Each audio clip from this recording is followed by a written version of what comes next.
प्रेम की कहानी, अनकही बातें। कुछ कहानियां शब्दों से नहीं बनती, वे नज़रों, खामोशी और अधूरी बातों से जम लेती हैं। ये कहानी भी ऐसी ही है, अनकही बातों की। शहर के पुराने हिस्से में एक छोटा सा कॉलेज था। कॉलेज के बीचों बीच एक बरगद का पेड़, जिसकी जड़ें ज़मीन में ही नहीं बल्कि कई दिलों की यादों में भी गहराई तक फैली थीं। उसी बरगद के नीचे पहली बार आरव ने अनन्या को देखा था। अनन्या हमेशा हल्के रंग के सूती कपड़े पहनती थी, जैसे उसे दिखावे से कोई मतलब ना हो। उसकी मुस्कान में बनावट नहीं थी, वो बस होती थी। आरव ने उसे पहली बार किताबों में डूबा देखा और तभी समझ गया कि कुछ लोग शोर नहीं करते, फिर भी उनकी मौजूदगी सब पर भारी होती है। पहली मुलाकात में कोई संवाद नहीं हुआ, बस नज़रें टकराईं और दोनों ने जल्दी से नज़रें फेर लीं।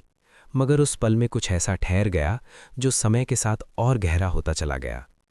अगले कई दिनों तक बरगद के नीचे वही दृश्य दोहराया जाता। अनन्या किताब पढ़ती, आरव दूर से उसे देखता। दोनों खामोश पर बेचैन। धीरे धीरे ये खामोशी आदत बन गई। कभी आरव पास आकर बैठ जाता तो कभी अनन्या बिना देखे उसकी मौजूदगी महसूस कर लेती। कोई बात नहीं होती, फिर भी दोनों को लगता कि बहुत कुछ हो रहा है। एक दिन बारिश शुरू हो गई। अचानक आई बारिश ने कॉलेज को भिगा दिया और बरगद के नीचे बैठे दोनों को भी। पास सिर्फ एक छाता था, अनन्या का। वो कुछ पल झिझकी, फिर बिना कुछ कहे छाता थोड़ा आरव की ओर बढ़ा दिया। बस यही पहला कहा हुआ पल था, बिना शब्दों के। उस दिन के बाद से दोनों अक्सर साथ बैठने लगे। चाय की प्याली साझा करना, लाइब्रेरी के शांत कोने में साथ पढ़ना और कभी-कभी बेवजह हंस पड़ना। पर बात जब दिल की आती तो शब्द जैसे रास्ता भटक जाते। आरव कई बार कहना चाहता था, मुझे तुम पसंद हो, पर हर बार डर आड़े आ जाता। अगर उसने कह दिया और सब बदल गया तो? अनन्या भी कुछ कहना चाहती थी। उसकी आंखों में कई सवाल थे। क्या तुम भी वही महसूस करते हो? पर वो भी खामोश रहती। शायद इसलिए क्योंकि कुछ एहसास कहे जाने से पहले ही बहुत कीमती हो जाते हैं। समय तेजी से बीतने लगा। कॉलेज का आखिरी साल आ गया। अब भविष्य की बातें होने लगीं। नौकरियां, शहर, सपने। आरव को दिल्ली में नौकरी मिल गई, अनन्या को अपने ही शहर में रिसर्च का मौका। दोनों खुश थे, लेकिन कहीं ना कहीं कुछ टूट सा रहा था। आखिरी दिन, वही बरगद, वही खामोशी। हवा में कुछ अजीब सा बोझ था। आरव ने कई बार कोशिश की बोलने की, पर शब्द गले में अटक गए। अनन्या ने भी उम्मीद से उसकी ओर देखा, शायद आज।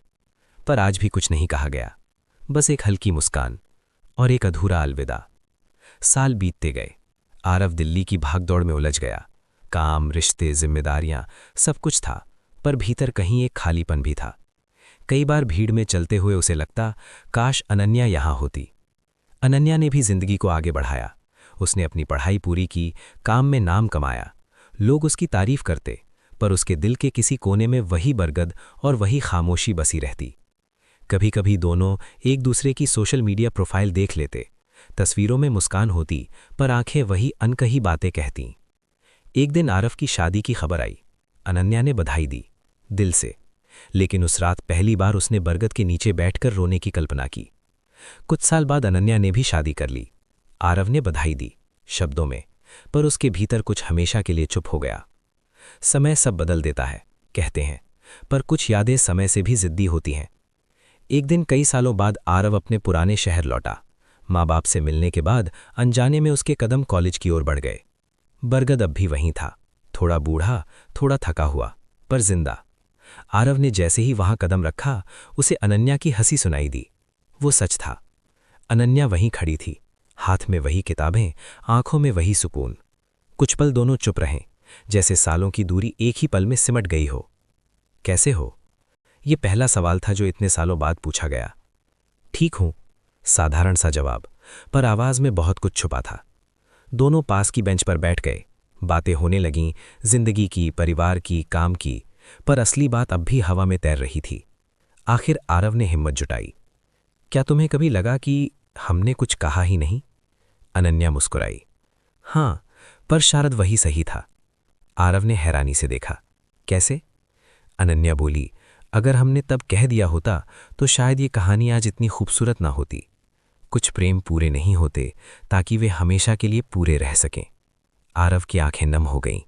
पहली बार उसे समझ आया, अनकही बातें भी अपना एक मुकाम रखती हैं। दोनों उठे। अलग अलग रास्तों पर जाने के लिए।